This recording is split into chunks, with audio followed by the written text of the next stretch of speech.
Welcome back students. Last lecture में हम लोगों ने न्यूक्लियोफिलिक सब्स्टिट्यूशन रिएक्शंस को स्टार्ट कर दिया था। हेलो एल्केन्स के केमिकल प्रॉपर्टीज हम लोग डिस्कस कर रहे थे और हेलो एल्केन्स की केमिकल प्रॉपर्टीज में जो फर्स्ट रिएक्शन हम लोग डिस्कस करते हैं न्यूक्लियोफिलिक सब्स्टिट्यूशन रिएक्शंस, वो क्या होता है न्यूक्लियोफिलिक सब्स्टिट्यूशन रिएक्शंस, ये मैं आपको बता चुकी हूँ। क्या था कि हमारा कोई भी alkyl halide it reacts with nucleophile and formation of RNU. This substance takes place at X negative. ठीक है, वो सेपरेट हो जाता है और इस ग्रुप को क्या बोला जाता है? लीविंग ग्रुप हमने इसको बोला था, जो छोड़ करके जा रहा है यहाँ पे रिएक्शन को। ठीक है, रिएक्शन में जो एज प्रोडक्ट जिसकी फॉर्मेशन हो रही है। तो चलिए अब यहाँ पे कुछ रिएक्शन की टर्म्स में देख लेते हैं। ये तो आपकी एक जनरल इक्वेशन हो गई। सपोज अब हमारे पास क्या है, कोई भी एल्काइल हैलाइड है, उसका रिएक्शन मान लो मैंने करवा दिया NaOH से। अब सोडियम हाइड्रोक्साइड के अंदर आपको पता है कि इसमें sodium contains positive charge and OH contains negative charge. तो आपको सबसे पहले देखना पड़ता है, सिलेक्ट करना पड़ता है कि आपके न्यूक्लियोफाइल यहाँ पे कौन है। तो यहाँ पे न्यूक्लियोफाइल कौन है? OH नेगेटिव है, इस पे वही पार्शियल पॉजिटिव चार्ज, इस पे पार्शियल नेगेटिव चार्ज। तो यहाँ आपका OH नेगेटिव इस पे अटैक करेगा। ठीक है, रिएक्ट करने को यहाँ पे क्या बोलते हैं ऑर्गेनिक के लैंग्वेज में? अटैक करना। It is also known as the attacking reagent, जो आपके सबस्ट्रेट पे अटैक कर रहा है। ठीक है, उसके साथ रिएक्ट कर रहा है। तो OH नेगेटिव इस पे अटैक करता है, इसके साथ कंबाइन हो जाता है और फॉर्मेशन किसकी होती है? ROH plus Na and X, इस पे पॉजिटिव चार्ज, इस पे नेगेटिव चार्ज, मिलकर के क्या बना लेते हैं? Sodium halide. तो यहाँ देखो ROH कौन होते हैं? आपके एल्कोहल्स होते हैं। तो एल्कोहल की फॉर्मेशन हो गई, साथ में यहाँ पे फॉर्मेशन किसकी हो गई? देखिए सोडियम हैलाइड की। अब डिपेंड करता है कि आपने कौन सा एल्काइल हैलाइड ले रखा है। ठीक है, एक इक्वेशन की टर्म्स में भी बताती हूँ। सपोज हमारे पास है मिथाइल क्लोराइड। मिथाइल क्लोराइड का रिएक्शन अब मान लीजिए आपने किसके साथ करवा दिया? आपने करवा दिया KOH के साथ। अब मैंने पोटेशियम हाइड्रोक्साइड ले लिया यहाँ पे। ठीक है, अब इसके अंदर सबसे पहले you have to select the nucleophile. आपको आइडेंटिफाई करना है कि न्यूक्लियोफाइल कौन है। OH नेगेटिव यहाँ पे कौन है? आपकी न्यूक्लियोफाइल है। ठीक है, अब देखिए क्या होगा यहाँ पे। अब OH नेगेटिव आपका CH3 के साथ जाकर के कंबाइन हो जाएगा और फॉर्मेशन किसकी हो जाएगी? देखिए CH3OH प्लस साथ में ये जो आपका पोटेशियम है और जो क्लोरीन है, ये मिलकर के क्या बना लेंगे? Potassium chloride. तो ये कौन है? आपका मीथेनॉल, या फिर कॉमन नेम इसका क्या है? Methyl alcohol. Methyl alcohol and potassium chloride की यहाँ पे क्या हो गई? फॉर्मेशन हो गई। इसी तरह से आप क्या कर सकते हैं? आपकी फर्स्ट टाइप हो गई। सेकेंड, आप इसमें और क्या कर सकते हैं? आप एल्काइल हैलाइड ले सकते हैं, उसका रिएक्शन आप करवा सकते हैं वाटर के साथ। वाटर में H positive and OH negative ions present होते हैं। ठीक है, कौन है इसके अंदर? H positive and OH negative ions आपके यहाँ पे प्रेजेंट होते हैं, जिसमें से आपका OH नेगेटिव कौन होता है? न्यूक्लियोफाइल होता है। ठीक है, इसको हम लिख भी सकते हैं ऐसे H positive plus OH negative, ये न्यूक्लियोफाइल इसके साथ कंबाइन हो जाएगा जाकर के और फिर दोबारा से क्या बनाएगा? ROH यानी कि अल्कोहल्स प्लस यहाँ से आपका हाइड्रोजन बचा और ये आपका हेलोजन। फॉर्मेशन किसकी हो जाती है? यहाँ पे हाइड्रोजन हैलाइड की फॉर्मेशन हो जाती है। तो इस तरह से आपको यहाँ पे न्यूक्लियोफाइल्स देखनी होती हैं। ठीक है, काफी सारी न्यूक्लियोफाइल्स हैं, इनके रिएक्शंस देखते हैं सारे। चलिए नेक्स्ट रिएक्शन देखते हैं, RX alkyl halide. Alkyl halide reaction show करेगा किसके साथ? RONA के साथ। अब सबसे पहले तो आपको ये देखना है कि what is RONA? It is sodium alkoxide. ठीक है, आपको पता है CH3ONA क्या बोलते हैं? Sodium methoxide. तो इसका नाम क्या होता है? Sodium alkoxide. नेम्स आपको यहाँ पे सभी के पता होने चाहिए। ठीक है, सोडियम एल्कोक्साइड ग्रुप इसको बोलते हैं OR को। अब ये R एंड ये R दोनों आपके एल्काइल ग्रुप हैं। दीज ग्रुप्स में बी सेम और दे में बी डिफरेंट। हो सकता है यहाँ पे मिथाइल हो, यहाँ पे भी मिथाइल हो, या हो सकता है यहाँ मिथाइल है तो फिर यहाँ पे कौन हो? इथाइल हो। अगर मैंने दोनों R से रिप्रेजेंट कर रखे हैं, इट मीन सेम ग्रुप होगा। अगर मैं यहाँ पे लिख दूं R और R', इसका मतलब ये दोनों ग्रुप्स क्या होंगे? डिफरेंट होंगे। अब देखिए इसमें होता क्या है, क्या होगा यहाँ पे?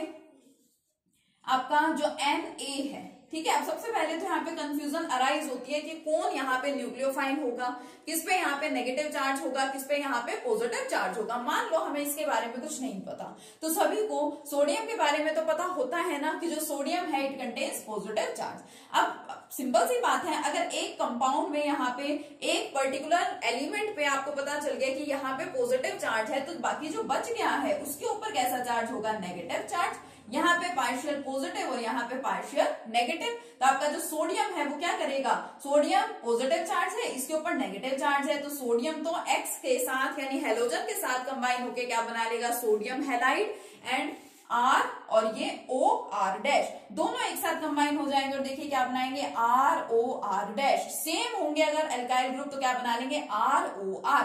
अब ROR को आप लोग क्या बोलते हैं, ईथर्स बोलते हैं। इट मींस यहाँ पे ईथर्स की फॉर्मेशन हो गई, प्लस साथ में क्या बन गया NaX।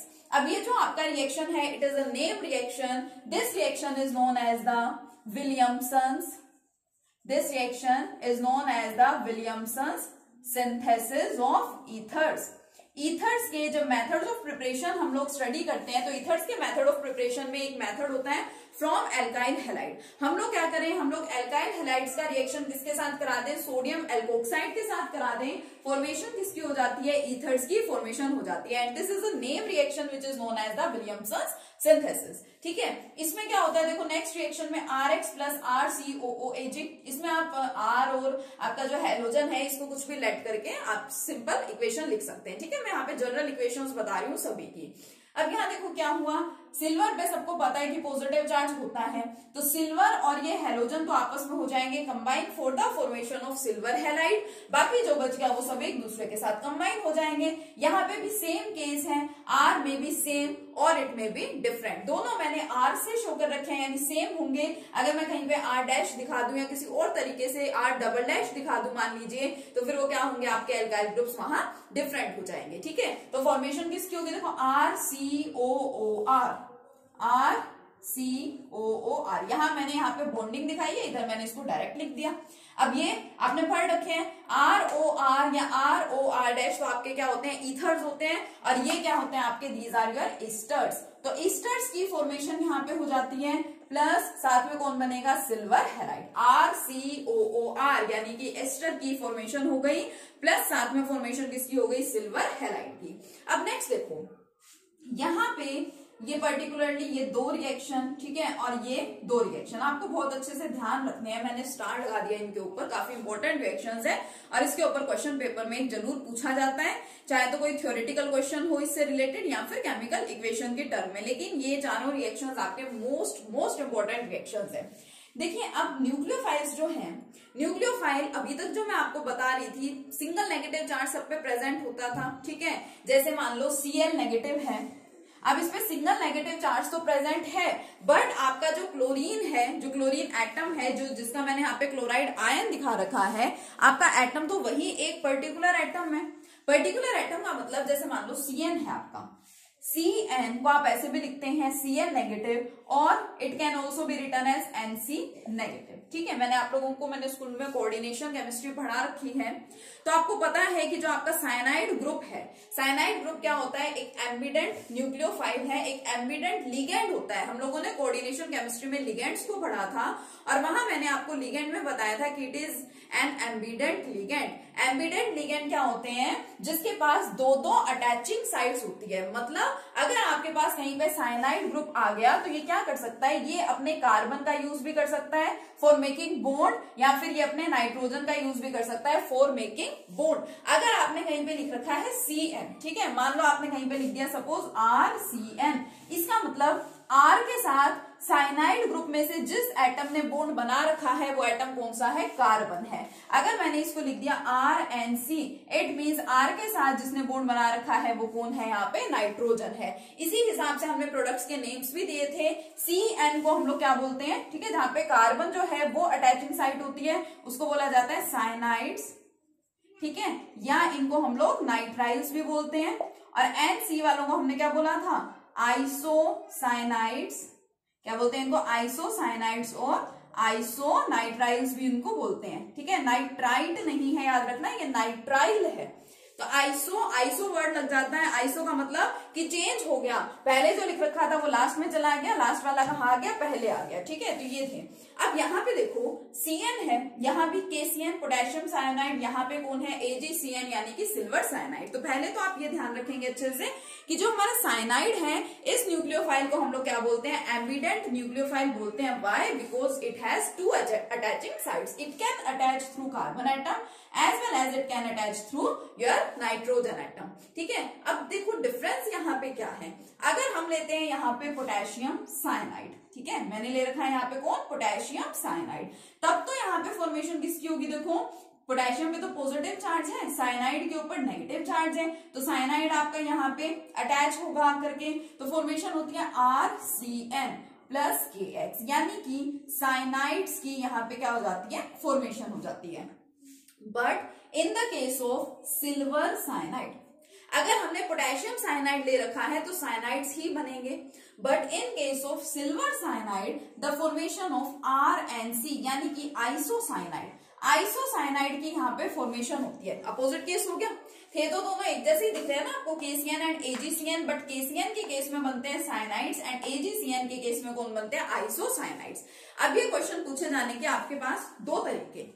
फर्स्ट तो आपको पेपर में बोला जाता है complete the following chemical equation, आपको ये केमिकल इक्वेशन कंप्लीट करनी होती है। ठीक है, इस तरह से आपने इसको कंप्लीट कर दिया, प्रोडक्ट आपको लिखने होंगे। सेकंड आपसे पूछा जाता है कि जब हम KCN लेते हैं then the products are cyanides and when we take silver cyanide then the products are isocyanide. Why? क्यों होता है ऐसा? क्या ऐसा हो गया पोटेशियम के आने से कि साइनाइड बन गए, और क्या ऐसा हो गया सिल्वर के आने से कि आइसोसाइनाइड्स बन गए? देखो यहाँ पे क्या है, सिल्वर जो है वो काफी वीक होता है। ठीक है, सिल्वर काफी वीक होता है और सिल्वर साइनाइड के अंदर कोवलेंट बॉन्डिंग प्रेजेंट होती है। सिल्वर के वीक होने का मतलब ये है कि इजिली बॉन्ड फॉर्मेशन में ये इन्वॉल्व नहीं होता या पार्टिसिपेट नहीं करता।